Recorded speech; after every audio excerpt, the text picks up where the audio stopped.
Hello, everybody, and welcome back to the channel. Today, we are going to see Senator Bernie Sanders in Greensboro, North Carolina. And hopefully he can talk a little bit of sense into some of you people. So come on, join me as we go hear some truth.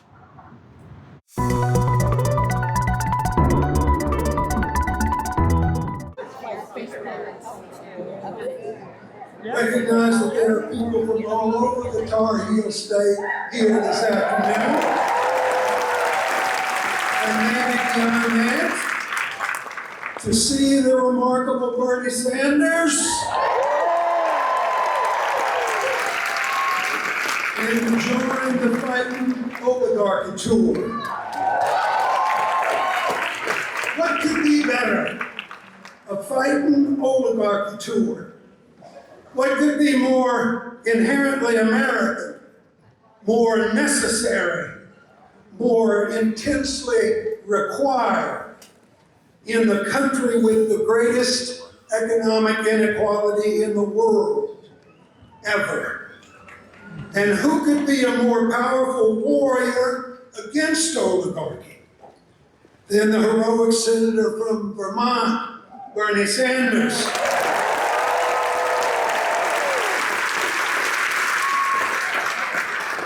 The People's Senator, our actual Democrat, maybe not a Democrat, but the Democrat, teaching us all, inspiring us all.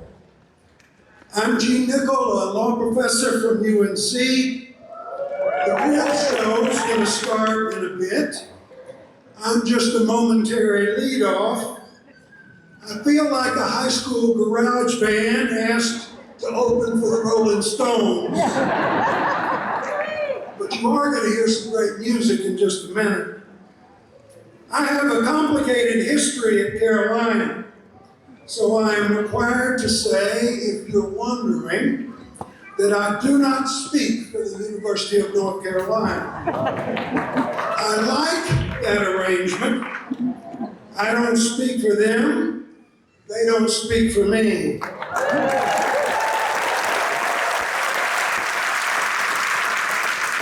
I did check though, and there's apparently no rule against me wearing a Carolina blue shirt. But my brief remarks are dedicated wholeheartedly to Phil Berger and the UNC Board of Governors. Senator Sanders' staff asked if I would say a word about poverty in North Carolina and the tragic cuts to Medicaid that are coming to us. Most folks in this hall understand that the central goal of our Republican General Assembly in Raleigh for the last 15 years has been to take away money, benefits, and opportunities from low-income Tar Heels and give them to the richest people in North Carolina. Over and over and over again. It is their principal, unyielding aspiration, the lodestar that always beckons. Our General Assembly believes, all facts to the contrary, that the only thing wrong with North Carolina is that those at the bottom have too much and those at the top don't have enough. 1.3 million North Carolinians live in wrenching poverty. 400,000 kids. The 14th highest rate in the country. 1 in 5 of our children go hungry. We have one of America's highest percentages of poverty-level jobs, where wages are so low that even when you work 40 hours a week, it doesn't lift you out of poverty. 42% of North Carolina workers don't make a living wage. For Black, Latino, and Native Americans, the number is even worse. 60% of Tar Heels live paycheck to paycheck. In Greensboro, where we meet, the city has often been tagged as having the highest hunger any major city in the country. Our General Assembly thinks all this is fine. It's not their concern. It's not a crucial matter. It's not crucial like the need to torment transgender teenagers. Over the last dozen years, lawmakers here have waged an intense war on poor people. Not on poverty, but on poor people. They have refused to expand Medicaid for 10 years, denying health care to millions, causing thousands to die. And the most dramatic cuts to an unemployment compensation program in American history. They have made us the only state ever to eliminate its earned income tax credit, increasing the tax bill of families making about $35,000 a year. Then they ushered in huge tax breaks for the top 20% and raised taxes for the bottom 40%. Raised them in a crusade of cruelty, and they bragged about it. So now with Trump's big bill, to kick off 600,000 low-income Tar Heels from Medicaid and slash food stamps for 1 million of our sisters and brothers, all to give billions of dollars to some of the richest people in the world. Imagine explaining that to your kids.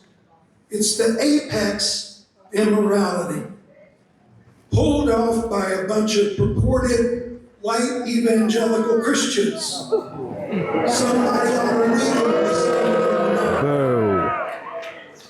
Donald Trump, Ted Budd, and Phil Berger think that we're all going to put up with this.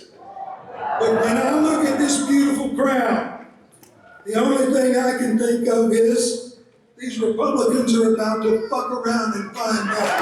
Yes.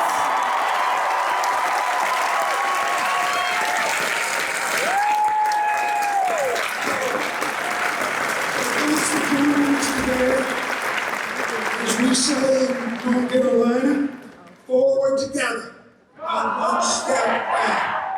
Not one step back.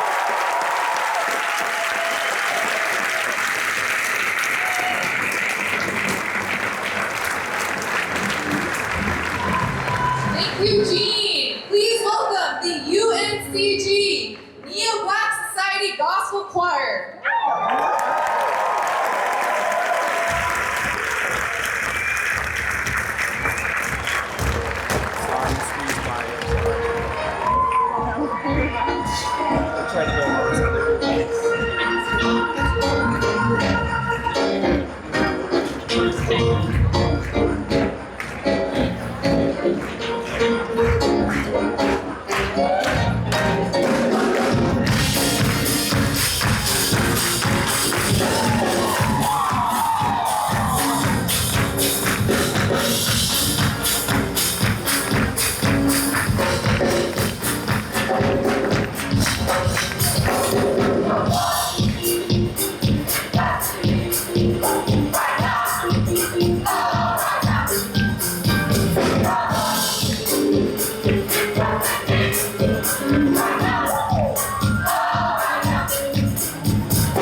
CAE Wake Local.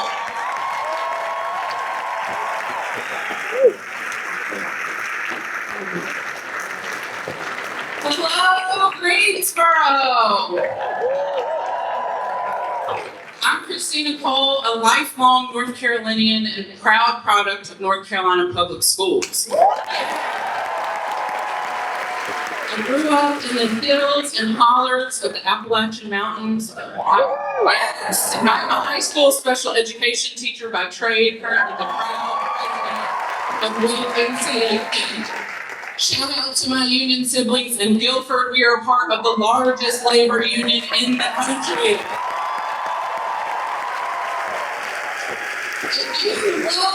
So funny to see noise.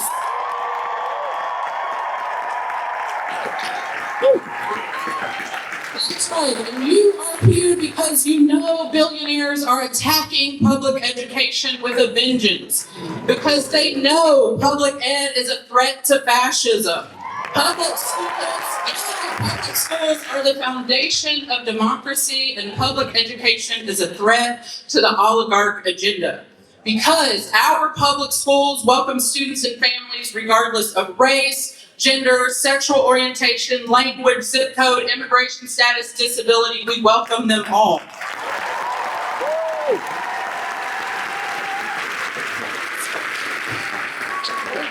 Teach and care for every student who comes through our doors. We teach them to learn and care for their peers across those lines of difference. We teach our young people to think critically and ask questions. Oligarchs and decision makers who push anti-DEI agendas are threatened by the social and cultural power of our public schools. They are scared of an educated citizenry who call them out and demand a more just system for themselves and each other. The federal administration and our state legislators here in North Carolina continue to support their rich friends with tax breaks, siphoning public dollars into private school voucher programs. We know these cuts result in public school staff facing low wages, understaffing, fewer resources, which impacts our students' learning conditions. We know that public schools in our country are the heart of the multiracial working class. Public school educators are workers. School staff are underpaid, overworked, and disrespected. That's right. And education is a profession of mostly women. Women who do care work,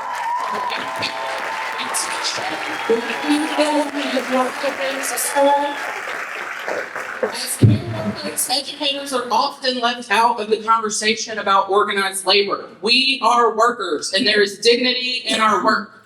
We deserve fair wages, healthy and safe working conditions, affordable health care, and bargaining rights. If you love public schools, say, stand up, fight back.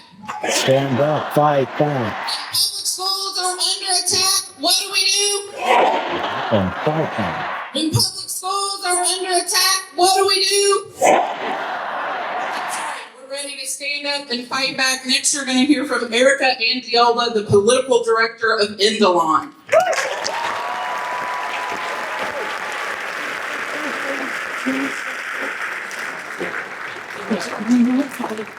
Hello everyone, I'm so happy to be here. My name is Erica Andiola, and I am the political director for the National Day Labor Organizing Network. I am also a really proud former staffer for the Bernie 2016 campaign.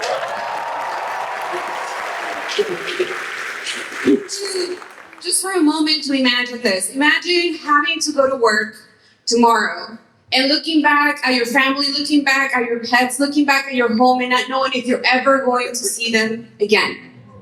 This is a reality that millions of people around this country have to live with every single day under this administration. I want to tell you about a friend of mine, Catalina Santiago, otherwise known as Cata. Cata came to this country when she was just a child. As a child, she was also working in the fields. She was a farm worker. Cata was then awarded what is called DACA, the Deferred Action for Childhood Arrivals. Does anyone know what DACA is? Yeah. Something that we fought really hard for and we won as dreamers.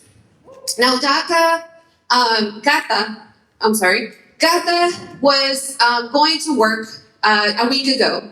She had to travel, so she had to go to El Paso. When she was coming back home from El Paso, she was questioned about her status by Border Patrol, and even though she has DACA and she proved that to them, they still decided to take her in. Gata has been in detention for over a week now. She is still a DACA recipient. And guess what? The government has been making up, of course they would. They're starting to make up lies about who she is to tell everybody to create a narrative of who Kata is. But I know who she is. Her family knows who she is. She has been an advocate. She has been someone who has been fighting for her family and the families of immigrants all across this country. But Kata is not alone. And before I tell you the story of other people, I want you to go to freekata, CATA.com, so you can support her campaign to be released immediately. But Kata is not alone. There are other people, workers in LA, day laborers who literally went to pick up everything that was left behind after the fires in California and LA. Day laborers and construction workers who are still reconstructing the city. But guess what's happening to them? They're going to continue to work and showing up at the parking lots of Home Depots. And ICE and CBP, Border Patrol, every single day show up to arrest them, to abduct them, and to take them to detention centers, not necessarily to get deported. They are there for many, many days or months or years, and then they are sent to a country they left for good reasons. Now, why is this happening? Why is it that millions of people are having to fear so much? And let me tell you something, I feel this so deep in my heart because I was undocumented, because I was a DACA recipient, because I know very well how it feels to come here as a child and to feel like you're starting to really love this country. You then fall in love with this country, and then all of a sudden they tell you that you don't belong. That you don't belong. But guess what? I don't know where else I belong because I've been here my entire life. You belong here. This happened because there are billionaires and people at the top who are spending billions of their money, billions of dollars in creating this narrative. They put billions of dollars in ads through their campaign. And they created a villain in the imagination of many, many Americans. And that villain isn't them. That villain is people that look like me. But we know that that is not the truth. We know who are the villains. We know who are the people who are working every single day to buy politicians so that they can continue to climb to the top and gain more and more power. So we have to be focused. We have to come together and understand that we as workers, people in the working class, whether you're an American, whether you're an immigrant, doesn't matter where you were born, we are going to be able to win this fight if we don't allow them to scapegoat groups of people in this country.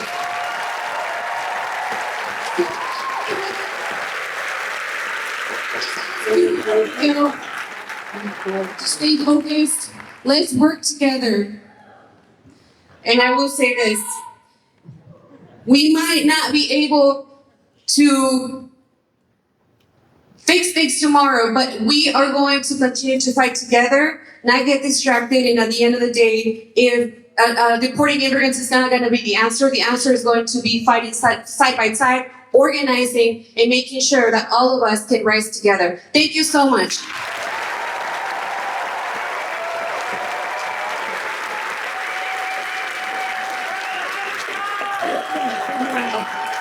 And our next speaker, Chair of the Durham County Board of Commissioners. In Greensboro. 2 years ago, I was a student at NC State. Go Wolfpack. Nervous, inspired, fired up, I stood on a stage here in Greensboro and gave my very first political rally speech for a man who had ignited a political revolution, Senator Bernie Sanders. 2 years later, I'm standing before you again, no longer a student activist, but as chair of the Durham County Board of Commissioners and the first Muslim woman ever elected to office.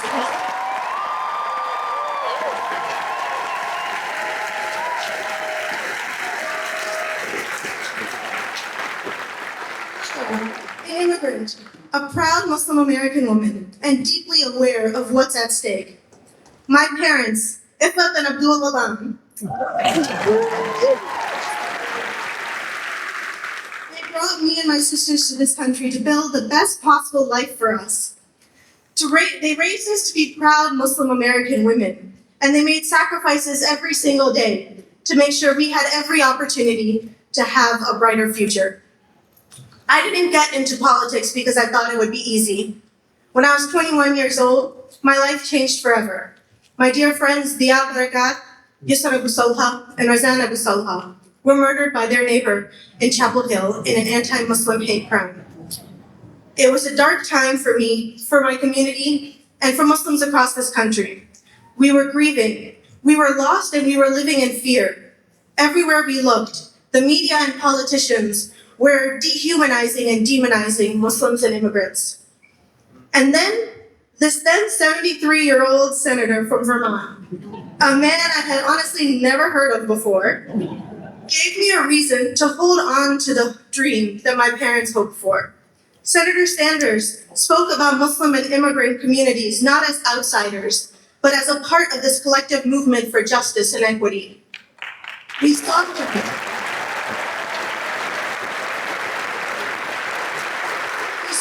as more than just the hijab on my head. He saw what was in my heart. The same thing that's in all of y'all's hearts. Love and compassion for our neighbors, and the deep desire for everyone to live safely and have the opportunity to thrive in this country.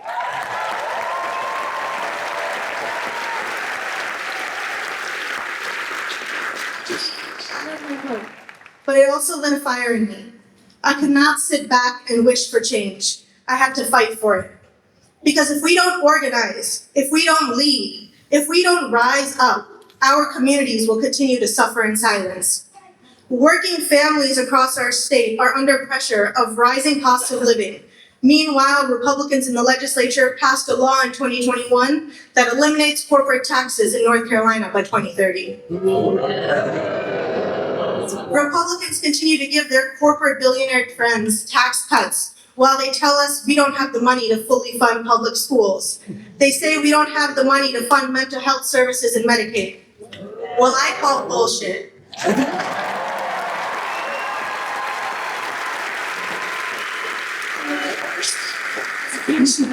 I led the effort to pass a low-income homeowner relief program so folks can stay in their homes. I have also spearheaded a guaranteed income pilot focused on families with young children, because no parents should have to choose between diapers and dinner.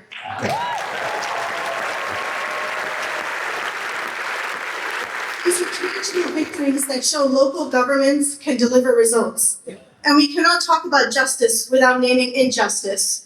Right here in Greensboro, Muhammad Abu Bakr Nasser, a member of this community, was kidnapped by ICE agents in plain clothes, driving unmarked cars in July. Muhammad has lived here legally, on a visa, working, raising 5 beautiful children, and he has a pending asylum case. But that didn't stop ICE from tearing him away from his family.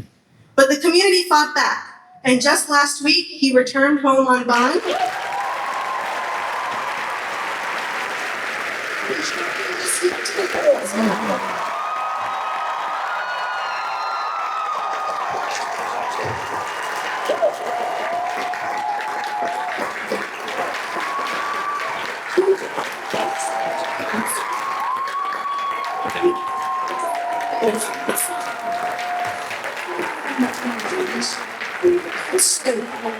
Because our differences don't divide us, our values unite us.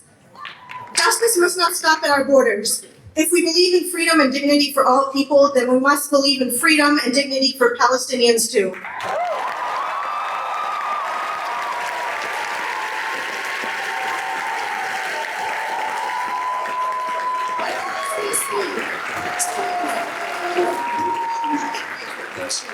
In the sea, under bombs, the people of Gaza are crying out for water, for food, for freedom. And I will not be silent when my tax dollars are funding genocide.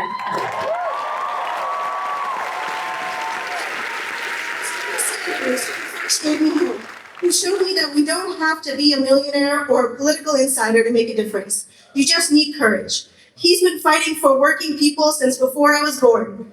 And now I have 2 little ones of my own, Ali and Abdul. I'm continuing this fight for them. And let me just say, this Muslim girl from North Carolina is beyond proud to stand beside a Jewish man from Brooklyn.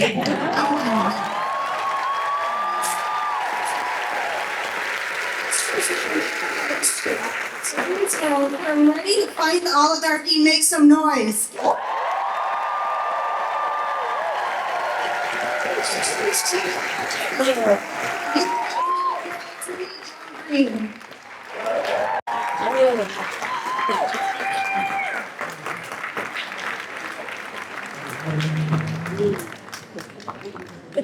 Good afternoon, Greensboro.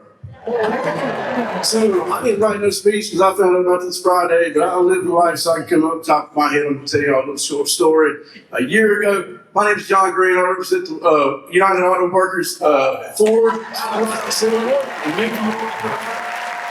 Thank you. It's good for North Carolina, the Daimler Truck Workers. I'm a 22-year United Auto Worker UAW member, and I'm the president. A year ago, 6 plants, Atlanta, Memphis, Gastonia, Mount Holly, Cleveland, and Memphis. We all came together for a record contract. We got COLA, we got profit sharing, we got things that's unheard of in the South.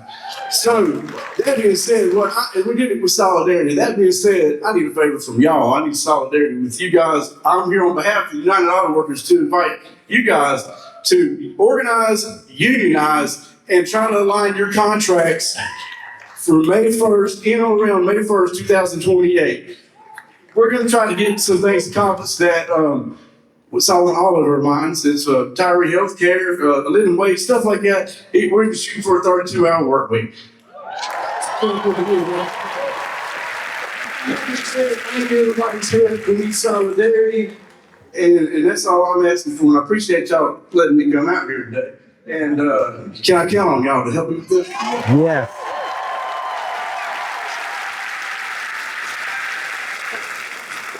So that's all I got. I just want to introduce our next speaker. You may have heard of him. He's a senator from Vermont.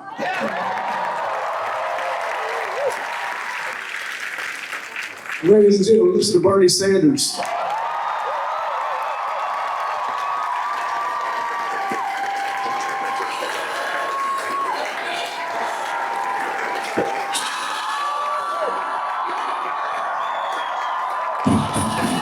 Let me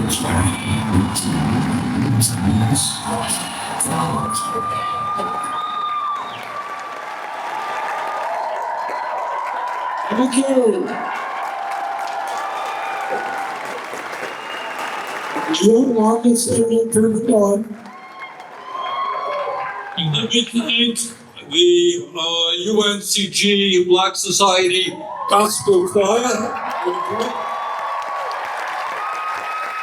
Julie Nicole, Stephen Cole, Erica Andiola, Nina Alam, and John Green for their really great remarks. Thank you, everyone. Thank you all of you for coming out on this Saturday afternoon. Oh, yes! We were in Charleston on Saturday, I forgot that. It's been a long week, forgive me.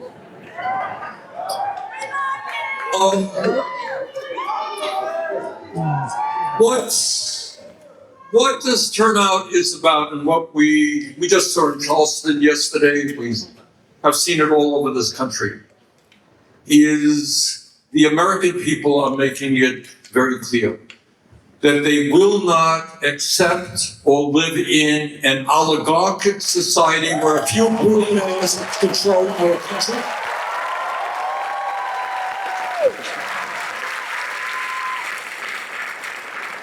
They will not accept living, and you heard here tonight from several speakers, in an authoritarian society.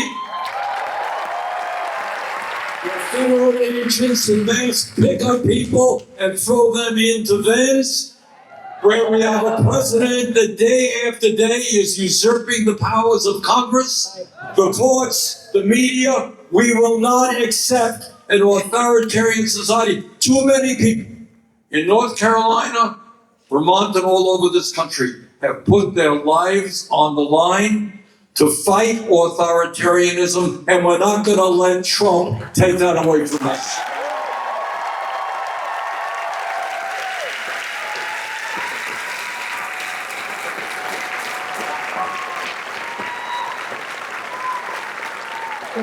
And we are not going to let Trump and his oligarchic friends continue the war that we are seeing against the working class of this country.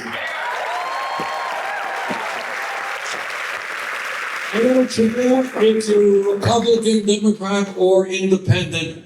Nobody thinks it makes sense to give $1 trillion in tax breaks to the top 1% and then cut health care and nutrition and education from working families in North Carolina and all over this country. It's absurd.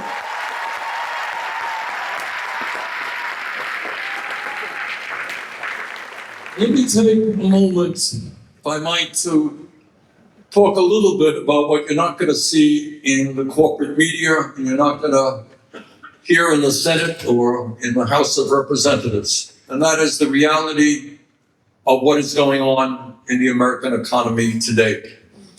And in many ways, in America today, we are living in two separate worlds.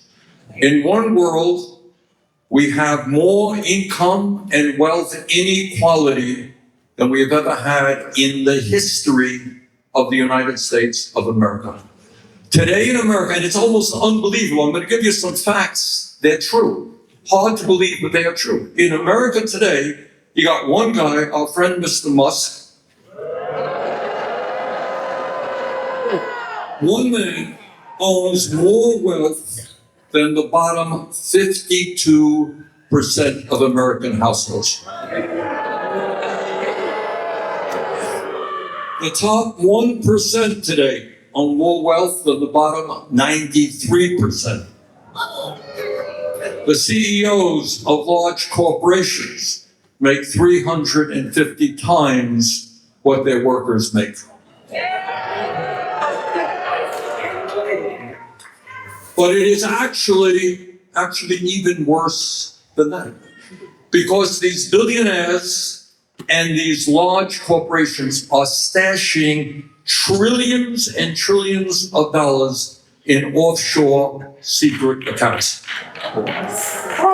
There are some estimates, nobody knows, but there are some economists who think that literally 25% of the value GDP of the entire world is stashed away by these billionaires. But it is not just, and again, I want to just tell you what you're not going to hear very often. And that is, it's not just massive income and wealth inequality. It's bad. It is unprecedented concentration of ownership. You know what that means? It means that in sector after sector, financial services, agriculture, whatever it may be, you're seeing a handful of large corporations control what is being produced and the prices that you pay. So if you want to know why you're paying high prices, that's one of the reasons. But it is not just income and wealth inequality, unprecedented, not just concentration of ownership that is unprecedented. Today, we have more media concentration of ownership than we have ever had in the history of this country. Just 6 international media corporations control what 90% of the American people see, hear, and read. So trying to understand why we are today as a country has a lot to do with the information that people receive. And that information, to a very large degree, is controlled by these huge corporate interests. Give you some examples. Elon Musk, who is the wealthiest person on earth, owns X, formerly Twitter. Larry Ellison, the second, I think, or third wealthiest man on earth, just purchased Paramount, which owns CBS. And that's a whole story unto itself. Jeff Bezos, the third wealthiest person in the world, owns the Washington Post and the streaming platform Twitch. And Mark Zuckerberg, you remember Mark? He's the second wealthiest guy. He owns Meta, which controls Instagram, Facebook, and WhatsApp. All know our friend Rupert Murdoch. You should know Rupert. Rupert owns Fox, the Wall Street Journal, the New York Post, HarperCollins Publishing, and right-wing media throughout the world. Billionaires today own and control virtually, not all, but virtually every major newspaper in the country. That is what you are looking at today. Massive income and wealth inequality, massive levels of concentration of ownership, massive control over the media by the billionaire class. But that ain't all. They're not content to owning the economy. They now own our political system as well. So let me be very clear, and this is something I know a little bit about because it's the world that I live in as a U.S. Senator. The current political system in America is corrupt.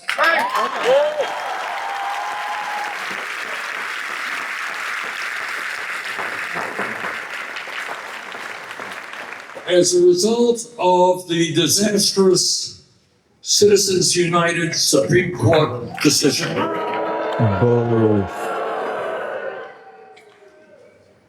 what we have seen in recent years is billionaires pouring unbelievable amounts of money into both political parties. So if you want to know why our friend Mr. Musk became the most powerful person in the government for a few months, until they had a lover's squabble, I have the feeling they'll reconcile. The reason is not complicated. You can do it too. All you got to do is give $270 million to the candidate of your choice. Not a problem. Fork over the money, that guy gets elected, you become the most powerful person in government. And it's not just in the Democratic Party. We have seen, in the Republican Party, we have seen that in the Democratic Party as well.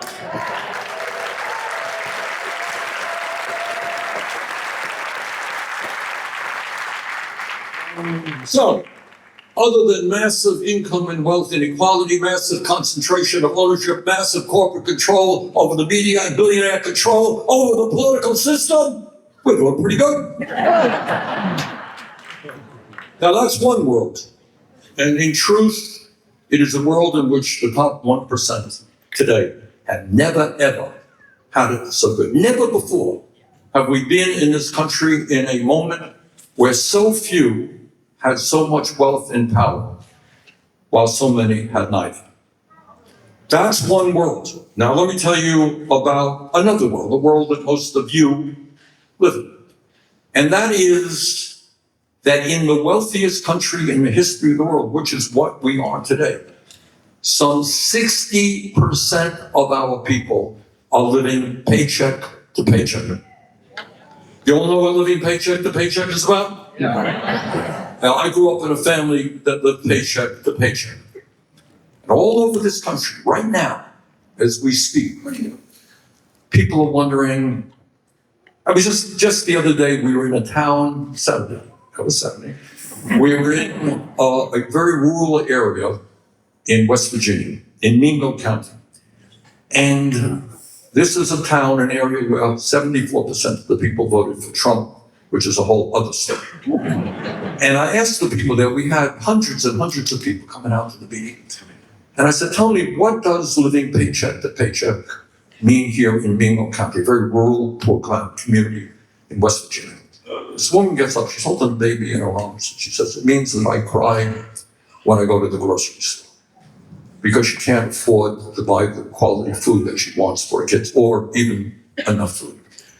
What it means is that all over America today, people are worrying about what happens if my landlord raises my rent because I'm already paying 40 or 50% and I can't afford to pay anymore. What happens if my kid gets sick or my mom needs a prescription drug that she can't afford? What happens? What happens if my car breaks down and the mechanic tells me it's $1,000 to get fixed and I can't afford to fix it and I can't get to work? And if I can't get to work, I'll get fired. And what happens to my family then? That is the stress that tens of millions of Americans are living under today, and it's an issue that we hardly ever discuss. And the result of all that, a couple of years ago, I did a hearing in the Senate. It was called the physiology of poverty. And we had a bunch of doctors in front of us. And what they were saying is that when you are poor, when you're working class, when you are struggling every single day, it impacts your body. It impacts your mind. We live in a country today where, despite all the amount of money we spend on healthcare, our life expectancy, as many of you know, is like 4 years shorter than it is in other wealthy countries. But what you don't know is that the life expectancy of working class people in America is 7 years shorter than the 1%. In other words, being working class in America is literally a death sentence.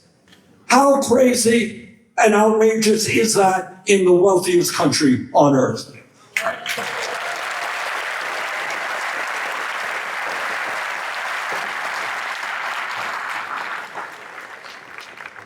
But it's not what's just happening right now. The reason I think there is such stress and anger all over this country is that working people understand that despite working so hard, in some cases working crazy hours, crazy schedules, they're not getting ahead.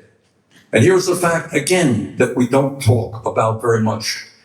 Over the last 50 years, as all of you know, there has been an explosion in technology. And that explosion in technology has resulted in every worker in America being far more productive, producing more than he or she did in a similar position 50 years ago. Now, what common sense might suggest is that if you are a worker today producing a lot more than somebody did 50 years ago, you would be making a lot more money. Anyone think that's true? It's not. This is really quite incredible. And it just tells you a lot about what's going on in the psyches of the American people. Over the last 50 years, real inflation accounted for weekly income for workers is lower today than it was back then. What a study also showed from Rand Corporation is during that same period, there was a $75 trillion transfer of wealth from the bottom 90% to the top 1%. So that's what's going on. And in the midst of all that, parents all over this country are worried that their kids are going to have an even worse time of it than they do. I mean, what I want you to do is think outside the box. Ask yourself a simple question. How in God's name, in the richest country in the world, should we be worrying with good reason that our kids are going to have a lower standard of living than we should? How in the wealthiest country in the history of the world should we have 800,000 people who are homeless? So I hope somebody said, well, I will tell you why. And this is something that we don't discuss at all. And the why is that the oligarchs who run this country are very religious people. They are. They are very religious. Their religion is, that's right, their religion is money. And they want, that's right, they worship on the altar of money. And greed is what motivates them every single day. Now you would think that if you had a few $1 billion, you would say, well, that's great. My family, my kids, my great-grandchildren, for 100 generations, they're going to have all that they need. I've done it. I'm really happy. That is not their mentality. And this is what we don't understand. They're not content with what they have now. They want more, and they don't care who they step on to get it.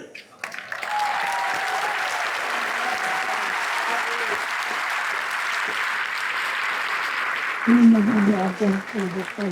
I have a hard time understanding how anyone can vaguely consider themselves to be a moral person when you're willing to do terrible things to working class people, take food away from hungry children,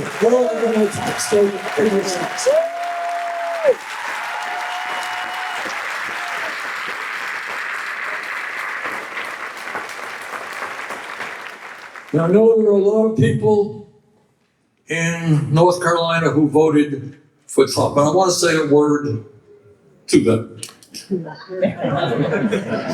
Trump is a pathological liar.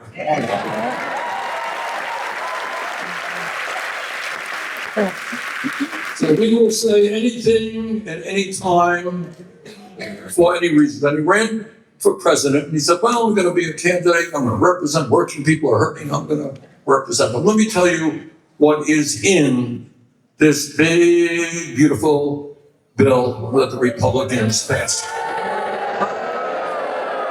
I say this to those Republicans who voted for Donald Trump. You tell me whether you remember him campaigning on telling the American people that he was going to give $1 trillion in tax breaks to the 1% and $900 billion in tax breaks to large corporations. Anyone remember him saying that? Nope. I don't recall Trump telling his supporters that he was going to make the largest cut in Medicaid history, throwing 15 million Americans off of the health care that they have.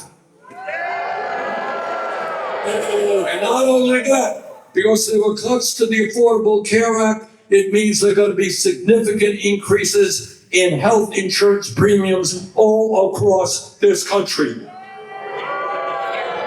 Trump did not tell the American people that he was going to be doubling or tripling monthly student loan payments for millions of Americans who are already drowning in debt. Don't recall him saying that as well. He did not campaign on shutting down Social Security field offices, making it harder for the elderly and disabled to get the benefits that they have paid into. And I don't recall him telling the veterans of this country, the people who put their lives on the line to defend us, that he was going to throw 80,000 Veteran Administration employees out of their jobs.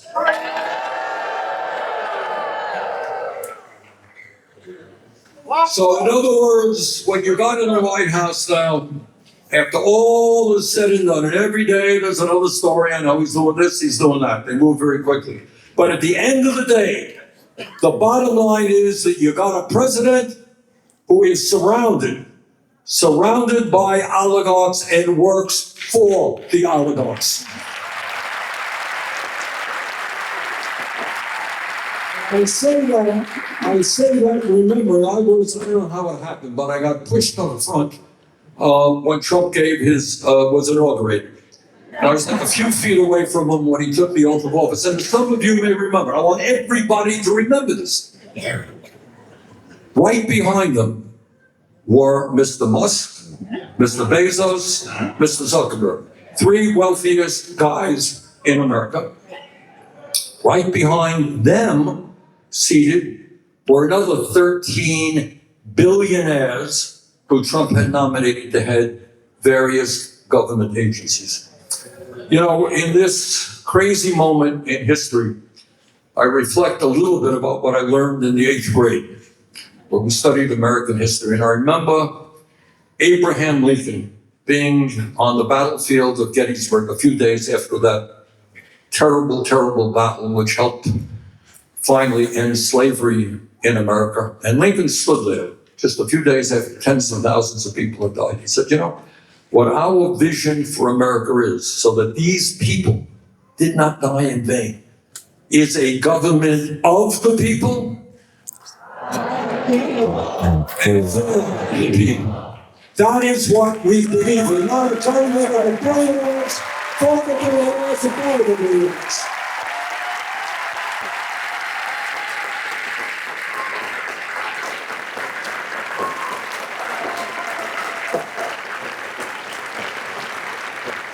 And that is the struggle that we are engaged in right now. But it is not just good enough for us to take on Trump every day of the week, which is what we've got to do. What we have also got to do, where the Democratic Party has been woefully inadequate, is present an alternative vision to the American people.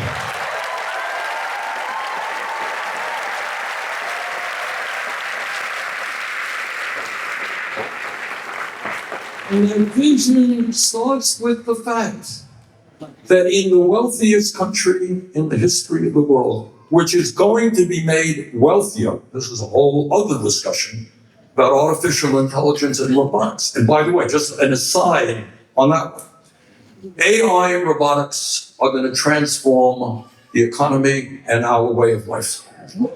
And our job, believe me, it is a major, major struggle.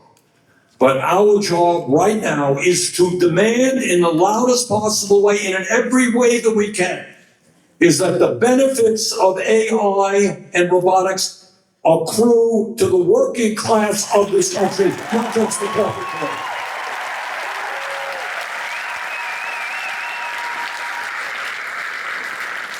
That's a big issue.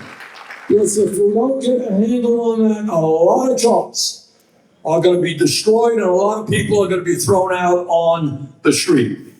But if we do get a handle on it and we use those technologies in a humane way to improve our lives, we can do unimaginable things. You know, throughout world history, going way, way back, people every day have woken up struggling. How do I feed my kids? How do I stay alive? That has been the human struggle. We are at a point in world history where for the first time we can guarantee to every man, woman, and child a decent and good standard of living.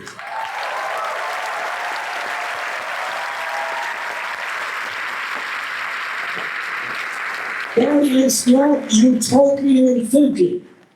You know, that's not me waking up in the morning, oh, well, wouldn't it be great if we didn't have people who are hungry or sleeping out on the streets? That is not utopian thinking.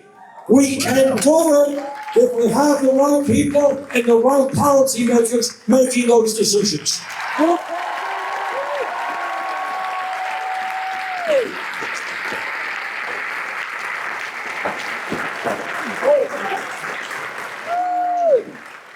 what do we have to do? What is an alternative vision? The Trumpism, what is an alternative vision to the Democratic establishment? Number one, healthcare is a human right.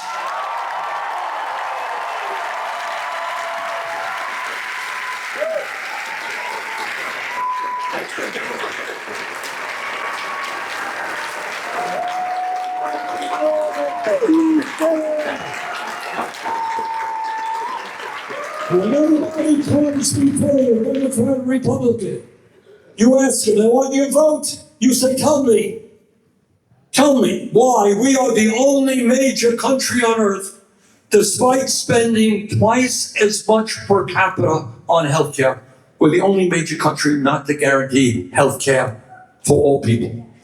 And you tell them they don't get your vote unless they're prepared to stand up for Medicare for all single persons.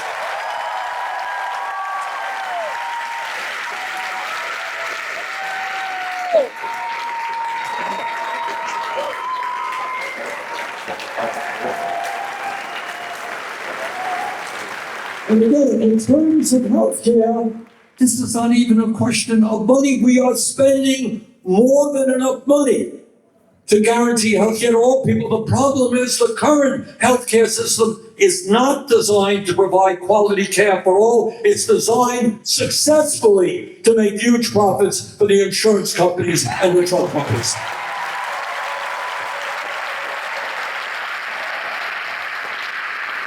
And when that candidate, Democrat or Republican, comes before you, wants your vote, you ask him or her, are you prepared to cut the cost of prescription drugs in half in this country so we don't pay more than other countries? Again, not a radical idea. In some cases, we're paying 10 times more for the same drug as they do in other countries, while the drug companies make outrageous profits. And then there's another issue. We're talking now about the basic necessities of life. Healthcare. What else? Education. So what should we be doing in a civilized democratic society living in a highly competitive global economy? What do we do? What should we do when we say we love America, but somehow we don't love the children who are the future of America?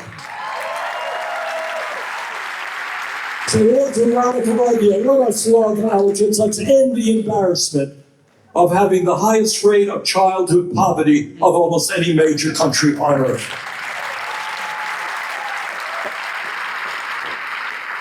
And when we talk about education, again, this is not a radical idea. It exists right now in other countries around the world. Psychologists tell us that the most important years of human development are 0 through 4. So if we are concerned about the well-being of our kids and the future of America, obviously we're going to have the best affordable childcare system in the world, right? When our teachers who are well paid and well trained,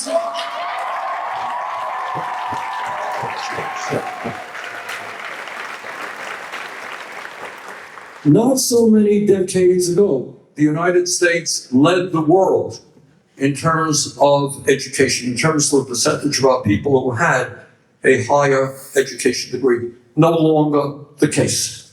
It is not a radical idea to say that every kid in this country, regardless of his or her income, has the right to get all of the education they require by making public colleges, universities, tuition-free.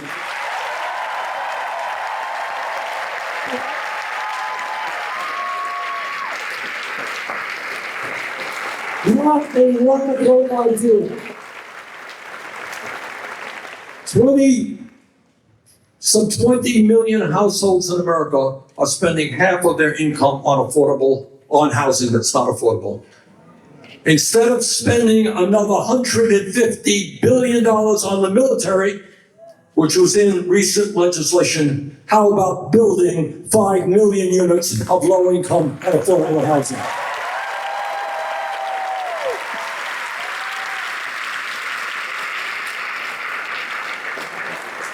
How about at a time when you got millions of workers earning starvation wages, people out there working for 10, 11, 12 bucks an hour?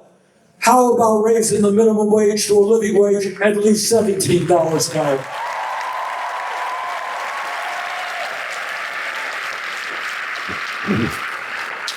At a time when workers want to join unions and bargain for decent wages, benefits, and working conditions, let's pass the PRO Act, make it easier for workers to join unions.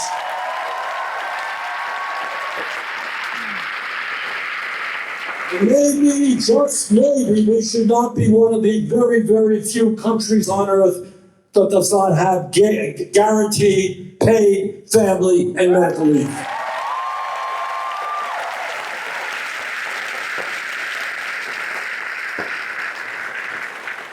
Half of older workers in America, as they await retirement, have nothing in the bank.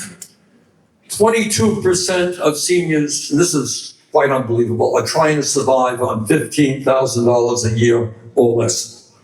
And in the midst of all that, you got some Republicans out there wanting to cut Social Security.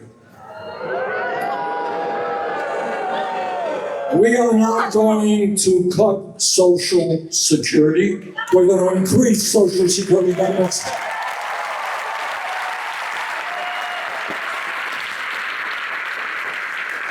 And to the younger people here, let me tell you what you may not know. There was once a time, not so many decades ago, where if you worked for a large company, you actually had, as part of your employment contract, defined benefit pension plan.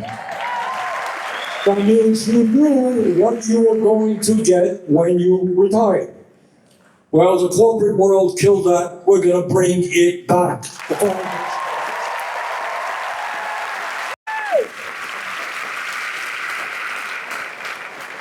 And it's not just domestic policy that we have got to change.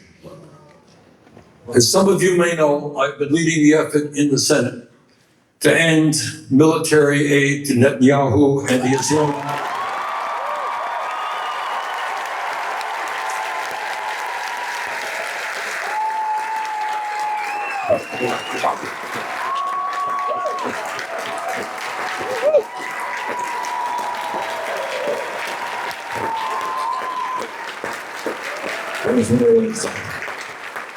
This is, in its deepest sense, not a political issue. This is a fundamental moral issue. And that is whether or not we want to continue spending billions of dollars to destroy the Palestinian people and to starve children to death. No, Israel has gone too far. Now, we've had some success in the last few months in getting more Democrats, and now have a significant majority of Democrats in the Senate now opposing more military aid to Israel. But we're about zero Republicans. So I say to Republicans who are out there, maybe watching this on live stream or whatever, you tell me whether you think we should be spending billions of your taxpayer dollars starving children in Gaza. I don't think so. So brothers and sisters, this is an unprecedented moment in modern American history. And we've got to act and respond in an unprecedented way. And that means, we have got to be acting and living outside our normal zones of comfort. That means even if you're uncomfortable about it, you got to be maybe running for office. You got to be supporting good candidates. You got to be standing up with workers who are on strike, with teachers who are struggling to get your $24. I've been talking to doctors and nurses all across this country who know that healthcare is a right. Support them in their struggle to develop for all. The man is saying in the name of foreign policy. But this is a moment where we can't sit it out. We can't live in despair. We've got to do what Americans have always done in difficult moments of our history. Stand up, fight back, and win. We can defeat these oligarchs. Fuck you all. Farewell.